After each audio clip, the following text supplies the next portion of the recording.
আচ্ছা, আপনারা কি কখনো এমন কাউকে ভালোবেসেছেন যাকে ছাড়া এক মুহূর্ত নিঃশ্বাস নেওয়াটাও অসম্ভব মনে হতো?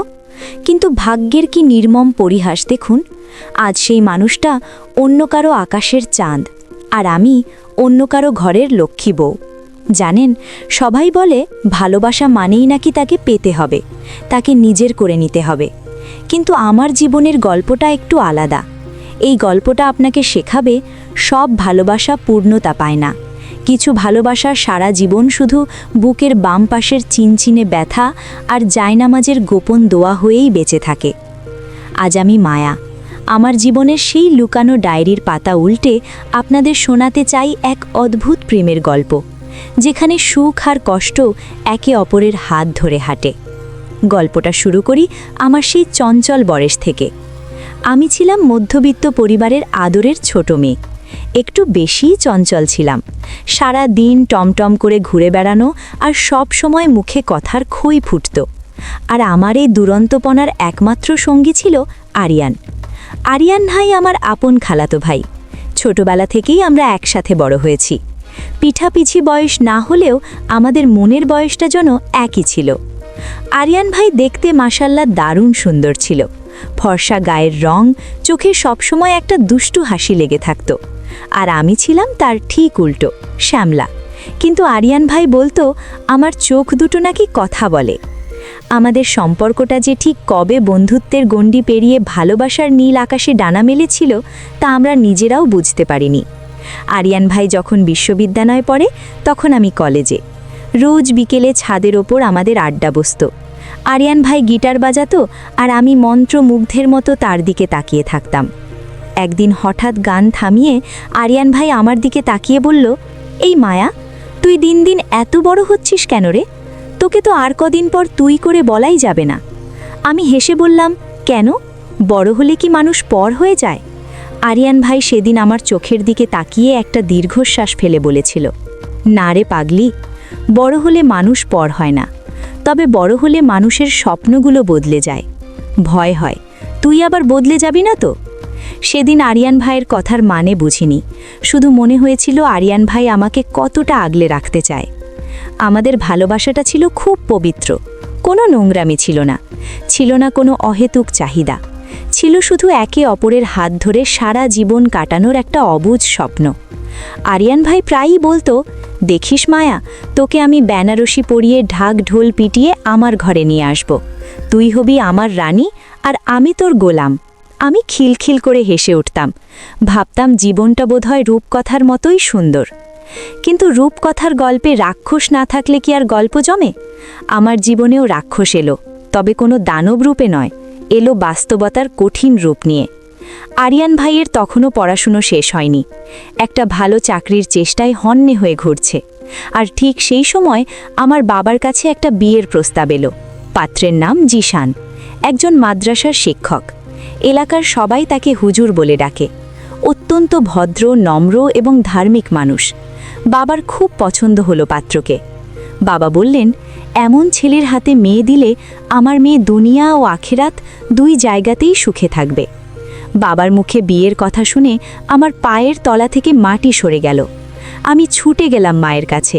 মাকে জড়িয়ে ধরে বললাম, মা, আমি এখন বিয়ে করব না, আমার পড়াশুনো বাকি, আমি আরিয়ান ভাইকে ছাড়া কাউকে ভাবতে পারি না।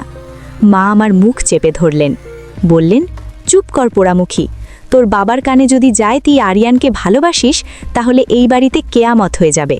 তুই জানিস তোর বাবা আর আরিয়ানের বাবার মধ্যে পৈতৃক সম্পত্তি নিয়ে একটু ঝামেলা চলছে, তারা কোনো দিন এই সম্পর্ক মেনে নেবে না। আমি স্তব্ধ হয়ে গেলাম। সম্পত্তির ঝামেলা যে আমাদের ভালোবাসার মাঝে দেয়াল হয়ে দাঁড়াবে তা কখনো ভাবিনি। আমি গোপনে আরিয়ান ভাইকে ফোন করলাম। ওপাশ থেকে আরিয়ান ভাইয়ের হ্যালো শোনা মাত্রই আমি কান্নায় ভেঙে পড়লাম। সব শুনে আরিয়ান ভাই কিছুক্ষণ চুপ করে থাকল, তারপর বলল, মায়া, তুই কাঁদিস না, আমি আসছি, আমি এক্ষুনি আসছি। সেই বিকেলে আরিয়ান ভাই আমাদের বাড়ি এলো না, সোজা বাবার দোকানে গেল। আমি জানতাম না সেখানে কি কথা হয়েছিল, শুধু রাতে বাবা বাড়ি ফিরে এক ভয়ানক রূপ ধারণ করলেন। চিৎকার করে বললেন, ওই চালচুলহীন ছেলের এত বড় সাহস, আমার মুখের ওপর কথা বলে, সে নাকি তোকে বিয়ে করবে। যে নিজের খরচ চালাতে পারে না সে চালাবে আমার মেয়েকে? আজ থেকে তোর বাইরে যাওয়া বন্ধ, ফোন সিজ, আর আগামী সপ্তাহে জিশানের সাথে তোর বিয়ে। আমার পৃথিবীটা যেন দুমড়ে মুচড়ে গেল। আমি নিজেকে ঘর বন্দি করলাম, খাওয়া দাওয়া ছেড়ে দিলাম। ভেবেছিলাম আমার এই জেদ দেখে বাবা হয়তো মত বদলাবেন, কিন্তু বাবা ছিলেন তার সিদ্ধান্তে অটল। আর জিশান হুজুর, তিনি তো আমাকে দেখেনইনি, শুধু বাবার কথায় রাজি হয়ে গেছেন। আমার খুব রাগ হতো এই লোকটার ওপর। কেমন পুরুষ মানুষ তিনি! একটা মেয়েকে না দেখে তার মত না নিয়ে বিয়ে করতে রাজি হয়ে গেলেন। মনে মনে প্রতিজ্ঞা করলাম, এই বিয়ে যদি হয়ও, আমি কোনোদিন ওই হুজুরকে স্বামীর মর্যাদা দেব না। আমার মনে শুধু আরিয়ান ভাই আর আরিয়ান ভাইই থাকবে। বিয়ের ঠিক 2 দিন আগে আরিয়ান ভাই আমার সাথে দেখা করার জন্য পাগল হয়ে গেল। অনেক কষ্টে বাড়ির পেছনের পুকুর ঘাটে আমাদের দেখা হলো। আমি ভেবেছিলাম আরিয়ান ভাই হয়তো বলবে, চল মায়া, আমরা পালিয়ে যাই। আমি তার হাত ধরার জন্য প্রস্তুত ছিলাম, কিন্তু আরিয়ান ভাইকে দেখে আমি চমকে গেলাম। মাত্র কয়েকদিনে মানুষটা যেন কঙ্কাল হয়ে গেছে, চোখের নিচে কালি, উস্কো খুস্কো চুল। আরিয়ান ভাই আমার দিকে তাকালো, কিন্তু সেই চেনা দুষ্টু হাসিটা আজ আর নেই। আমি কান্না জড়িত কণ্ঠে বললাম, আরিয়ান ভাই, তুমি আমাকে নিয়ে চলো। আমি ওই হুজুরকে বিয়ে করব না। আমি মরে যাব, তবুও তাকে মেনে নেব না। আরিয়ান ভাই আমার হাত দুটো ধরল। তার হাত কাঁপছিল। সে বলল, মায়া, পালানোটা খুব সহজ রে, কিন্তু তাতে কি আমাদের বাবা মায়ের সম্মান থাকবে? তোর বাবা অসুস্থ মানুষ, আমি যদি তোকে নিয়ে যাই তিনি হয়তো হার্ট অ্যাটাক করবেন। আর আমার বাবা, তিনি তো সমাজেই মুখ দেখাতে পারবেন না। আমি চিৎকার করে বললাম, তাহলে কি আমাদের ভালোবাসার কোনো মূল্য নেই? তুমি আমাকে ভুলে যাবে? আরিয়ান ভাই আমার চোখের পানি মুছে দিয়ে বলল, ভুলতে কি আর পারবো রে পাগলি? তুই তো আমার রক্তে মিশে আছিস। কিন্তু শোন, জিশান সাহিব খুব ভালো মানুষ, আমি খোঁজ নিয়েছি। তিনি তোকে রানীর মতো রাখবেন। আমার মতো বেকারের সাথে ভেসে যাওয়ার চেয়ে তার মতো সম্মানিত মানুষের ঘর করা অনেক বেশি সম্মানের। আমি বিশ্বাস করতে পারছিলাম না এই কথাগুলো আরিয়ান ভাই বলছে। যে মানুষটা আমাকে পাওয়ার জন্য সব কিছু করতে পারত, আজ সেই আমাকে অন্যের হাতে তুলে দিচ্ছে। আমি ঘৃণায়, অভিমানে আরিয়ান ভাইকে ধাক্কা দিয়ে বললাম, তুমি একটা কাপুরুষ, তুমি আমাকে কোনো দিন ভালোবাসোনি। যদি বাঁচতে, তাহলে আজ আমাকে অন্যের হাতে দেখতে পারতে না। যাও, চলে যাও এখান থেকে। আমি এই বিয়েই করব, আর দেখিয়ে দেব আমি তোমাকে ছাড়াও ভালো থাকতে পারি। আরিয়ান ভাই কোনো কথা বলল না, শুধু যাওয়ার আগে একবার পেছনে ফিরে তাকালো। সেই দৃষ্টিতে কি ছিল জানেন? এক বুক হাহাকার আর নিঃশব্দ এক ফোঁটা জল। অন্ধকারে আরিয়ান ভাই মিলিয়ে গেল, আর আমি পুকুর ঘাটে বসে সারাটা রাত কাঁদলাম। আমার মনে হলো আমার আরিয়ান ভাই মরে গেছে। যে আরিয়ান ভাই আমার জন্য সব করতে পারত, সে আজ সমাজের ভয়ে, বাবার সম্মানের ভয়ে আমাকে বলি দিল। বিয়ের দিনটা এলো, চারদিকে উৎসবের আমেজ, শুধু আমার বুকের ভেতরটা শ্মশান হয়ে আছে। লাল বনরসি পরলাম, হাতে মেহেদি দিলাম, কিন্তু মনের ভেতর শুধু ঘৃণা আর অভিমান। কবুল বলার সময় আমার গলা দিয়ে আওয়াজ বের হচ্ছিল না। মনে হচ্ছিল আমি নিজের মৃত্যু পরোয়ানাই সই করছি। 3 বার কবুল বলার পর আমি অফিসিয়ালি মাওলানা জিশানের স্ত্রী হয়ে গেলাম। বাসর রাত, জীবনের সবচেয়ে কাঙ্ক্ষিত রাত হওয়ার কথা ছিল এটি, কিন্তু আমার কাছে মনে হচ্ছিল এক ভয়ঙ্কর পরীক্ষা। আমি কুকড়ে খাটের এক কোণায় বসে আছি। ঘরের দরজা খোলার শব্দ হলো, ধীর পায়ে কেউ একজন ভেতরে ঢুকলো। আতরের কড়া একটা সুবাস নাকে এলো। বুঝলাম উনি এসেছেন। আমার শরীরটা ঘিন ঘিন করে উঠল। মনে হলো এই লোকটাই আমার আর আরিয়ান ভাইয়ের মাঝে দেয়াল হয়ে দাঁড়িয়েছে। উনি কিছুক্ষণ চুপ করে দাঁড়িয়ে রইলেন, তারপর খাটের পাশে জায়নামাজ বিছিয়ে নামাজে দাঁড়ালেন। আমি অবাক হলাম। সাধারণত বাসর রাতে বরেরা এসে বউয়ের সাথে কথা বলে, রোম্যান্টিকতা করে, আর উনি নামাজ পড়ছেন। দীর্ঘক্ষণ মোনাজাত করলেন তিনি। মোনাজাতে তার কান্নার আওয়াজ শুনতে পেলাম। তিনি আল্লাহর কাছে বলছিলেন, হে আল্লাহ, আমাকে যে দায়িত্ব দিয়েছ আমি যেন সঠিকভাবে পালন করতে পারি। আমার স্ত্রীকে তুমি শান্তিতে রেখো, আমাদের মাঝে মহাব্বত পয়দা করে দিও। তার কান্না শুনে আমার মনের বরফটা কি একটু গলেছিল? না, তখনও গলেনি। নামাজ শেষ করে তিনি আমার কাছে এলেন, খাটে বসলেন না, একটু দূরেই দাঁড়িয়ে রইলেন। তারপর খুব শান্ত আর ভরাট কণ্ঠে বললেন, আমি জানি আপনার মন খারাপ, হয়তো অন্য কোনো স্বপ্ন ছিল, অন্য কোনো আশা ছিল। হঠাৎ করে সম্পূর্ণ অচেনা একটা মানুষের সাথে জীবন শুরু করা সহজ নয়। আমি আপনাকে জোর করব না। আপনি যতক্ষণ না আমাকে মন থেকে স্বামী হিসাবে মেনে নিতে পারবেন, ততক্ষণ আমি আপনার কাছে আসব না। এই ঘর, এই ঘাট সবই আপনার। আমি ফ্লোরে থাকব। আমি চমকে উঠে তাকালাম, লোকটা বলে কি? আমি তো ভেবেছিলাম হুজুর মানেই গোঁড়া, নারীদের শুধু ভোগের বস্তু মনে করে, কিন্তু এ যে সম্পূর্ণ অন্য মানুষ। তিনি সত্যি বালিশ আর চাদর নিয়ে ফ্লোরে বিছানা করলেন, লাইট নিভিয়ে দিলেন। অন্ধকারে আমি তার দিকে তাকিয়ে রইলাম। আরিয়ান ভাইয়ের কথা মনে পড়ল। আরিয়ান ভাই হলে হয়তো আজ জোর করে হলেও আমার পাশে বসত, আমাকে হাসানোর চেষ্টা করত। আর এই লোকটা নিজের অধিকার ছেড়ে দিয়ে ফ্লোরে ঘুমাচ্ছে। দিন কাটতে লাগলো। আমার শ্বশুরবাড়ির পরিবেশটা ছিল খুব শান্ত। শাশুড়ি মা আমাকে খুব আদর করতেন, কিন্তু আমার মন পড়ে থাকতো সেই পুরনো স্মৃতিতে। আমি জিশানের সাথে কথা বলতাম না, প্রয়োজনে শুধু দু একটা শব্দ। উনি সকালে মাদ্রাসায় চলে যেতেন, দুপুরে ফিরতেন, আবার বিকেলে যেতেন। রাতে ফিরে আমাকে নিয়ে খেতে বসতেন। আমি খেয়াল করতাম উনি আমার প্লেটে মাছের বড় টুকরোটা তুলে দিতেন। আমি সরিয়ে দিলে মুচকি হেসে বলতেন, খান, আপনি শুকিয়ে গেলে মানুষ আমাকে দোষ দেবে। তার এই ছোট ছোট যত্নগুলো আমাকে বড্ড অস্বস্তিতে ফেলত। আমি ঝগড়া করতে চাইতাম, তার উপর রাগ ঝাড়তে চাইতাম, কিন্তু তিনি আমাকে সেই সুযোগটাই দিতেন না। একদিনের ঘটনা, খুব বৃষ্টি হচ্ছিল বাইরে।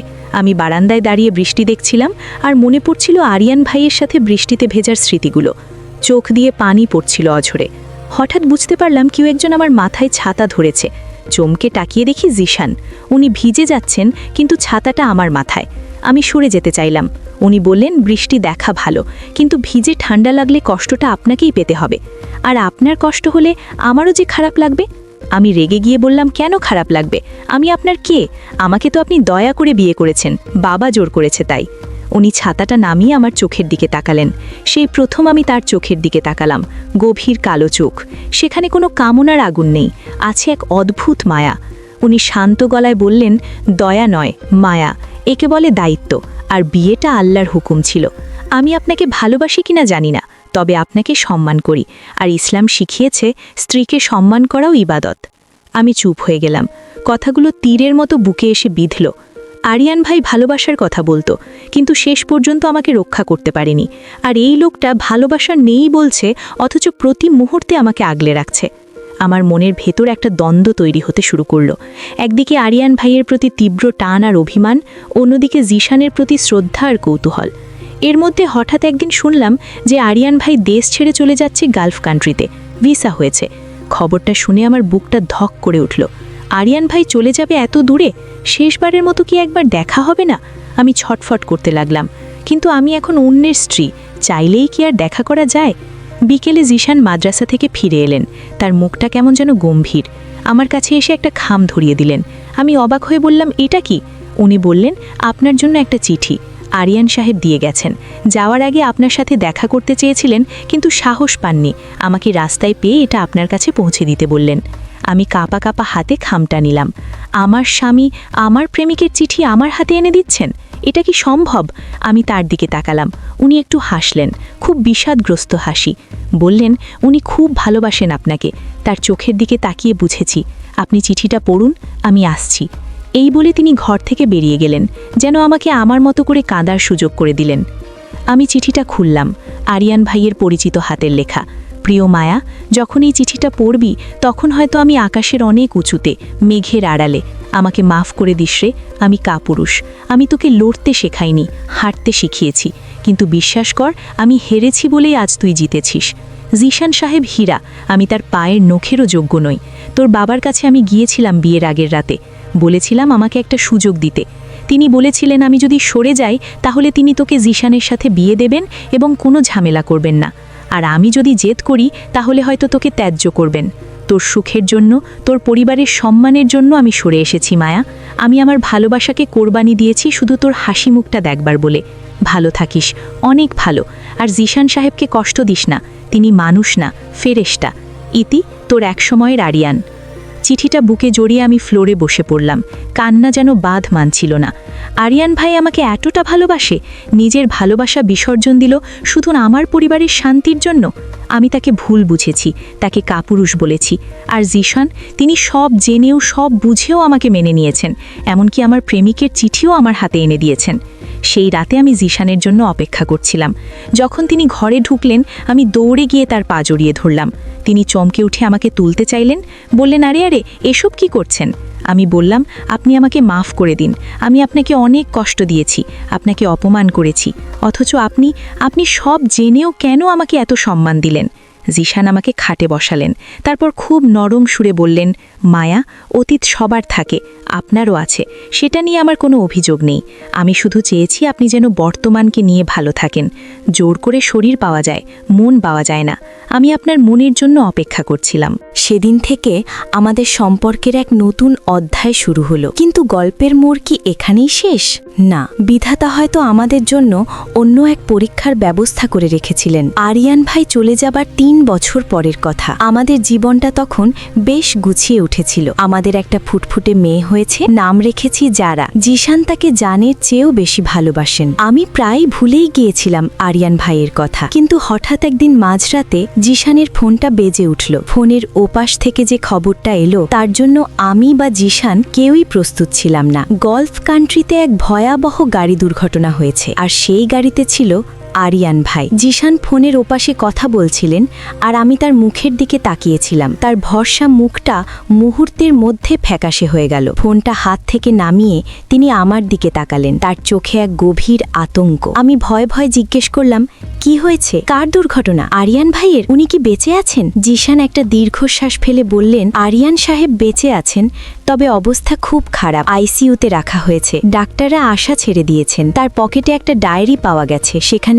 ইমার্জেন্সি কন্ট্যাক্ট হিসেবে আমার নাম্বার আর তোমার নাম লেখা ছিল। তারা তাকে কালকের ফ্লাইটেই দেশে পাঠিয়ে দিচ্ছে। বোধহয় শেষবারের মতো দেশের মাটিতে নিঃশ্বাস নিতে চান তিনি। আমার পায়ের নিচ থেকে মাটি সরে গেল। যে আরিয়ান ভাই 3 বছর আগে বুক ভরা কষ্ট নিয়ে দেশ ছেড়েছিল, সে আজ ফিরছে লাশ হয়ে, নাকি লাশের চেয়েও খারাপ অবস্থায়। সারাটা রাত আমি জায়নামাজে বসে কাঁদলাম, আর আমার পাশে বসে তাসবিহাতে আমার স্বামী জিশান আল্লাহর কাছে দোয়া করলেন যেন আরিয়ান ভাই সুস্থ হয়ে ওঠেন। কি অদ্ভুত, তাই না? স্বামী তার স্ত্রীর প্রেমিকের জন্য দোয়া করছে। দুনিয়াতে এমন মানুষও হয়। পরদিন বিকেলে আমরা এয়ারপোর্টে গেলাম। অ্যাম্বুলেন্স রেডি ছিল। আরিয়ান ভাইকে স্ট্রেচারে করে যখন বের করা হলো, আমি চিনতে পারছিলাম না। সেই সুন্দর চেহারাটা আগুনে ঝলসে গেছে, মাথায় ব্যান্ডেজ, শরীরের হাড়গোড় সব ভেঙে চুরমার। আমি দৌড়ে কাছে যেতে চাইলাম, কিন্তু পারলাম না। আমার পা অবশ হয়ে আসছিল। জিশান আমার হাত শক্ত করে ধরলেন, বললেন, মায়া, শক্ত হও, তোমাকে শক্ত হতে হবে। উনি তোমাকে দেখলে শান্তি পাবেন। হাসপাতালে সাদা বিছানায় আরিয়ান ভাই শুয়ে আছে, নাকে অক্সিজেনের নল, হাতে স্যালাইন। ডাক্তার বললেন তার জ্ঞান ফেরার সম্ভাবনা খুব কম, তবে মিরাকেল হতে পারে। জিশান আমাকে কেবিনের ভেতরে পাঠিয়ে দিয়ে নিজে বাইরে দাঁড়িয়ে রইলেন। বললেন, যাও, মন ভরে দেখে নাও, কিছু কথা হয়তো বাকি রয়ে গেছে, সেগুলো বলে নাও। আমি ধীর পায়ে আরিয়ান ভাইয়ের বিছানার পাশে গিয়ে দাঁড়ালাম। তার পোড়া হাতটা আলতো করে ছুঁয়ে দিলাম। আমার স্পর্শে কিনা জানি না, মনিটরের রেখাগুলো নড়ে উঠল। আরিয়ান ভাই কি বুঝতে পারলেন আমি এসেছি? আমি ফিসফিস করে ডাকলাম, আরিয়ান ভাই, ও আরিয়ান ভাই, আমি মায়া, তোমার সেই পাগলি মায়া, চোখ মেলো না প্লিজ। হঠাৎ আরিয়ান ভাইয়ের চোখের পাতা সামান্য কেঁপে উঠল। অনেক কষ্টে তিনি চোখ মেললেন, ঘোলাটে দৃষ্টিতে আমার দিকে তাকিয়ে রইলেন কিছুক্ষণ। তারপর ঠোঁটের কোণে একটু হাসির রেখা ফুটে উঠল। অক্সিজেনের মাস্কের ভেতর দিয়ে অস্পষ্ট স্বরে বললেন, তুই এসেছিস?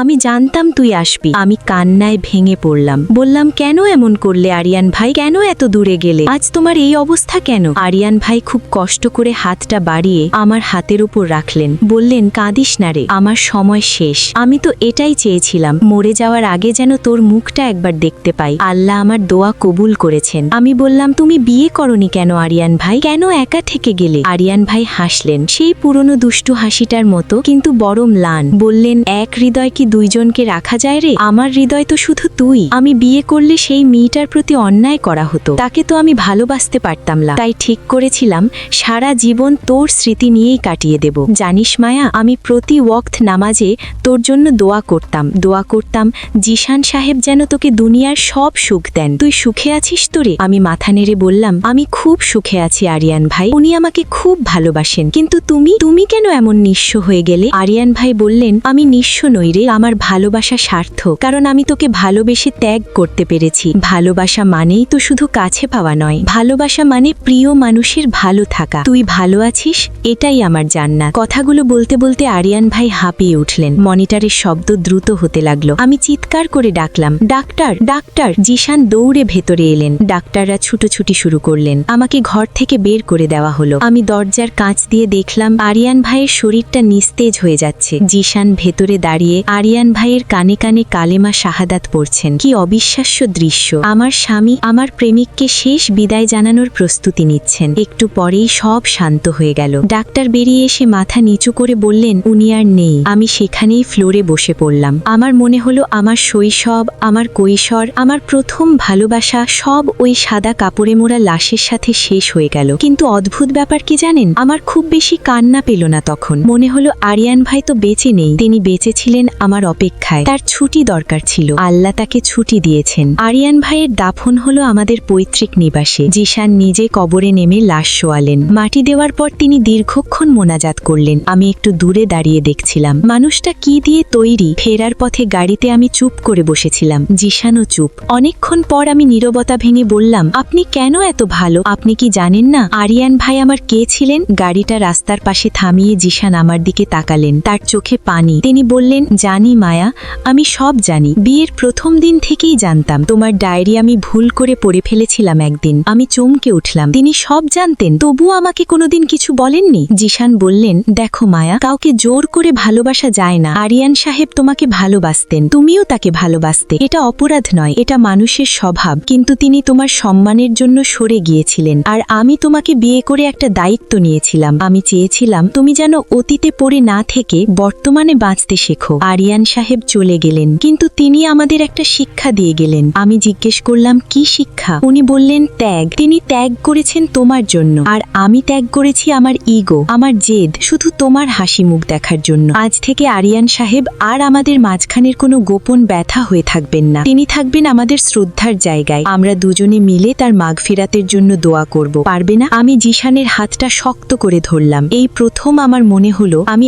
আরিয়ান ভাইকে হারিয়েছি ঠিকই, কিন্তু আমি এমন একজনকে পেয়েছি যার পায়ের নিচে আমার বেহেশত। আরিয়ান ভাই ছিল আমার আবেগ, আমার কল্পনা, আর জিশান হলো আমার বাস্তব, আমার আশ্রয়, আমার ছাদ। সেই ঘটনার পর আজ অনেক বছর কেটে গেছে। আমাদের মেয়ে যারা এখন অনেক বড়। আমি আর জিশান এখন বার্ধক্যের কোঠায়। এখনো প্রতি বছর আরিয়ান ভাইয়ের মৃত্যুবার্ষিকীতে আমরা গরিবদের খাওয়াই, মাদ্রাসায় দান করি। জিশান কখনো আমাদের বাধা দেননি, বরং উৎসাহ দিয়েছেন। মাঝে মাঝে রাতে যখন তাহাজ্জুদের নামাজে দাঁড়াই, তখন ভাবি জীবনটা আসলেই অদ্ভুত। এক জীবনে আমরা কত কি চাই, কিন্তু পাই কতটুকু। আরিয়ান ভাইকে আমি পাইনি, কিন্তু তার ভালোবাসাটা আমার জীবনের সবচেয়ে বড় শক্তি হয়ে আছে। আর জিশান, যাকে আমি শুরুতে ঘৃণা করতাম, অবহেলা করতাম, আজ তাকে ছাড়া আমি এক মুহূর্ত চলতে পারি না। বন্ধুরা, প্রতিদিন এরকম গল্প পেতে চ্যানেলটি সাবস্ক্রাইব করে আমাদের সাথেই থাকুন।